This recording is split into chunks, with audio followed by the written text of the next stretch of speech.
Khammam MP Congress అభ్యర్థిగా వంకాయలపాటి రాజేంద్ర ప్రసాద్ పేరే ఖరారు కానుందా? ఖమ్మం జిల్లా కాంగ్రెస్ ముఖ్య నాయకులతో పాటు పార్టీ రాష్ట్ర నాయకత్వం మరికొంతమందికి కూడా రాజేంద్ర ప్రసాద్ వైపే మొగ్గు చూపుతున్నట్లు టాక్. ఖమ్మం కాంగ్రెస్ ఎంపీ సీటుపై మెట్రో టీవీ ప్రత్యేక కథనం.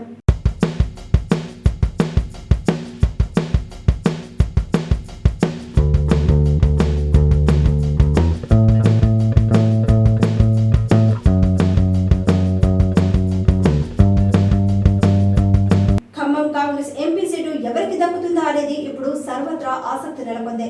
అసెంబ్లీ ఎన్నికల్లో ఖమ్మం జిల్లాలో ఒక్క సీటు మినహా అన్ని సీట్లు కాంగ్రెస్ కైవసం చేసుకుంది. బీఆర్ఎస్ నుండి గెలిచిన ఒక్క ఎమ్మెల్యే కూడా కాంగ్రెస్ గూటికి చేరడంతో ఖమ్మం జిల్లా పూర్తిగా హస్తగతమైంది.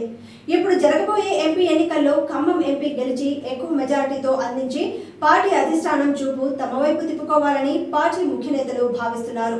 అయితే ఖమ్మం సీటుకు కాంగ్రెస్ నుండి పోటీ తీవ్రంగా ఉంది. స్థానికంగా ఉన్న ముగ్గురు మంత్రులతో పాటు ప్రముఖ వ్యాపారవేత్త, సామాజికవేత్త వంకాయలపాటి రాజేంద్ర ప్రసాద్ తో పాటు కాంగ్రెస్ సీనియర్ నేత విహెచ్ తదితరులు నేను సైతం పోటీ చేస్తా అంటూ ముందుకు వస్తున్నారు.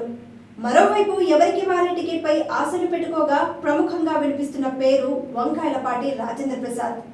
ఇందుకు ప్రధాన కారణంగా రాజేంద్ర ప్రసాద్ ఖమ్మం జిల్లాలో పలు వ్యాపారాలు కలిగి ఉండటంతో పాటు విస్తృత స్థాయిలో సేవా కార్యక్రమాలు చేపట్టడంతో పాటు స్థానిక నాయకులతో సఖ్యతగా ఉంటూ మంచి పేరు సంపాదించారు. కాంగ్రెస్ అధిష్టానం వద్ద మంత్రులు తమ బంధువర్గాల వారికి సీటు కావాలంటే తమకు కావాలని తమ ప్రయత్నాలు ముమ్మరం చేశారు. డిప్యూటీ సీఎం మల్లు భట్టి విక్రమార్క తన భార్య నందినికి సీటు ఇవ్వాలని కోరుతున్నారు. మరోవైపు మంత్రి పొంగులేటి తన సోదరుడు ప్రసాద్ రెడ్డికి టికెట్ ఇవ్వాలని కోరుతున్నారు. ఇంకోవైపు మంత్రి తుమ్మల నాగేశ్వరరావు సైతం తన కుమారుడు యుగంధర్ కి సీటు ఇవ్వాలని కోరుతున్నారు. వీటిని నిశితంగా పరిశీలించిన కాంగ్రెస్ అధిష్టానం ఖమ్మం పార్లమెంటుకు మంత్రుల కుటుంబ సభ్యులకు నో టికెట్ అని తేల్చేసిందే. మంత్రులు తమ కుటుంబ సభ్యులకే టికెట్ ఇప్పించుకోవాలనే పట్టుదలతో ఉండటంతో అధిష్టానానికి ఇబ్బందికరంగా మారింది. ఎవరి కుటుంబ సభ్యులను ఎంపిక చేసినా కూడా మరొకరికి కోపం వస్తుందనే ఉద్దేశంతో ఖమ్మం లోక్సభకు కుటుంబ సభ్యులకు నో టికెట్ అనే విషయాన్ని స్పష్టం చేసినట్లు అత్యంత విశ్వసనీయ సమాచారం. జిల్లాకు చెందిన మంత్రులనే ప్రత్యామ్నాయంగా వేరే పేర్లు సూచించాలని చెప్పినట్లు తెలుస్తోంది. దీంతో మంత్రులు అయోమయంలో పడ్డారు. అతి సులువుగా గెలిచే సీట్ అయినందున తమ వారికి టికెట్ ఇస్తే బాగుంటుందని తమ శక్తినంతా ఉపయోగించినప్పటికీ ఫలితం లేకుండా పోతుందనే అభిప్రాయంతో మదన పడుతున్నారు. ఫలితంగా కీం కర్తవ్యం అనే ఆలోచనలో మంత్రులు మల్లగుల్లాలు పడి చివరికి విబిసి రాజా పేరును సూచించినట్లు తెలిసిందే. శనివారం జనజాతర సభకు వచ్చిన రాహుల్ గాంధీ బస చేసిన హోటల్ కు జిల్లాకు చెందిన నేతలను పిలిచి టికెట్ విషయంపై క్లారిటీ ఇచ్చినట్లు సమాచారం. అయితే చివరి ప్రయత్నంగా వారు రాహుల్ సన్నిహితుల వద్ద తమ అభిప్రాయాలను తెలిపి తమ వారికే టికెట్ ఇవ్వాలని కోరారని, అందుకు అది సాధ్యం కాకపోవచ్చని, వేరే పేర్లు ఉంటే సూచించాలని వారికి నిష్కర్షగానే చెప్పినట్లు తెలుస్తోంది. కొత్త వారిలో ఖమ్మం జిల్లా వాసి, కమ్మ సామాజిక వర్గానికి చెందిన వారు, ప్రముఖ వ్యాపారవేత్త వంకాయలపాటి రాజేంద్ర ప్రసాద్ అలియాస్ రాజాకి అవకాశాలు పుష్కలంగా ఉన్నాయని భావిస్తున్నారు. మంత్రుల బంధువర్గాల్లో ఎవరికి టికెట్ కేటాయించినా ఇబ్బందులు తప్పవని, ఒకరికి ఇస్తే మరో ఇద్దరు కినుకు వహిస్తారని అధిష్టానం భావించి పూర్తిగా కొత్త వ్యక్తికి ఇస్తేనే బాగుంటుందని భావిస్తోంది. ఆ కొత్త వ్యక్తి ఎంపిక కూడా ముగ్గురు మంత్రులను భాగస్వాములను చేయనున్నది అంట అధిష్టానం. వంకాయలపాటి రాజేంద్ర ప్రసాద్ అభ్యర్థిత్వాన్ని ముగ్గురు మంత్రులు సైతం అంగీకరించే అవకాశాలు ఉన్నట్టు టాక్.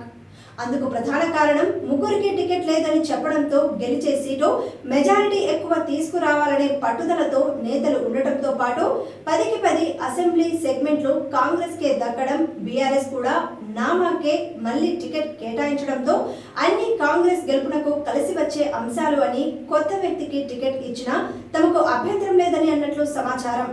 విబిసి రాజా అయితే గెలుపు గురించి కాక మెజారిటీ గురించే ఆలోచించవచ్చని సీఎం రేవంత్ రెడ్డి కూడా రాజా వైపే మొగ్గు చూపుతున్నట్లు తెలుస్తోంది. విబిసి రాజా లోకల్ కమ్మ కావడం, మొదటి నుండి ఆయన తండ్రి వంకాయలపాటి వీరయ్య చౌదరి కాంగ్రెస్ పార్టీలో ఉండడం రాజాకు ప్లస్ అయింది. ఖమ్మం టికెట్ ఎట్టి పరిస్థితిలోనూ కమ్మకే ఇవ్వాలని కాంగ్రెస్ అధిష్టానం ఫిక్స్ అయింది. కమ్మకే ఇవ్వాలని అనుకున్నప్పుడు లోకల్ కమ్మకే ఇవ్వాలని కూడా కాంగ్రెస్ అధిష్టానం భావిస్తోంది.